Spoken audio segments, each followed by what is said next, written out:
Hello book readers. क्या आप यकीन करेंगे कि आपने लियो टोल्स्टॉय, एंटोन चेखोव, मोपासा और बहुत से मगरबी अदीबों को पढ़ लिया हुआ है मगर आपको पता ही नहीं चला। क्या आप यकीन करेंगे? जी हाँ, ये काम दहाइयों पहले सब रंग डाइजेस्ट कर चुका है और अब वही चुनिंदा कहानियां सब रंग कहानियों के तौर पर 10 वॉल्यूम्स में दस्तयाब हैं, जिसका पहला वॉल्यूम मैंने पढ़ लिया है। तो आइए इसका रिव्यू करते हैं।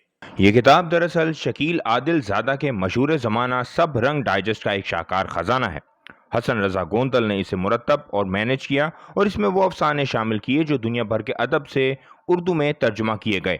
इस जिल्द यानी इस वॉल्यूम की सबसे दिलचस्प बात यह है कि इसमें रूसी अदब के शहंशाह लियो टॉल्स्टॉय की तहरीर भी मौजूद है और मुख्तसर अफसाने के बादशाह कहलाए जाने वाले एंटोन चेखोव का कमाल भी।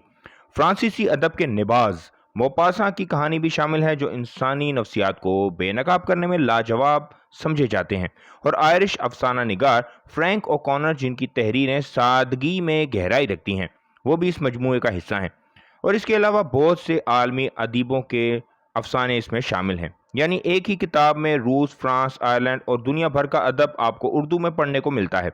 जो चीज़ मुझे सबसे ज़्यादा मुतासिर कर गई वो ये है कि तर्जुमा होने के बावजूद हर कहानी का बहाव बिल्कुल फितरी उर्दू नसर जैसा लगता है। ना कहीं तर्जुमे की सख्ती महसूस होती है, ना अजनबियत। टॉल्स्टॉय की गहराई हो या चिकॉफ की तंज़ या बसीरत, हर अंदाज अपनी असल रूह के साथ उर्दू में मुंतकिल हुआ है।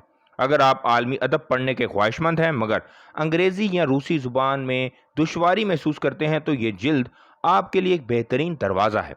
टॉल्स्टॉय और चिकॉफ जैसे अदीबों को उर्दू में पढ़ना एक मुनफरिद तजुर्बा है। तो ये था सब रंग कहानियाँ का वॉल्यूम 1 का मेरा तजिया, जिसमें दुनिया भर के चंद अजीम तरीन अफसाना निगारों का फ़न उर्दू में मौजूद है। कमेंट में बताएं आपका पसंदीदा आलमी अदीब कौन है। चैनल को सब्सक्राइब करें, किताबें पढ़ें, इल्म फैलाएं, जुड़े रहें बुक ट्यूबर टॉल्स्टॉय के साथ। अगली किताबी मुलाकात तक पढ़ते रहें, सोचते रहें।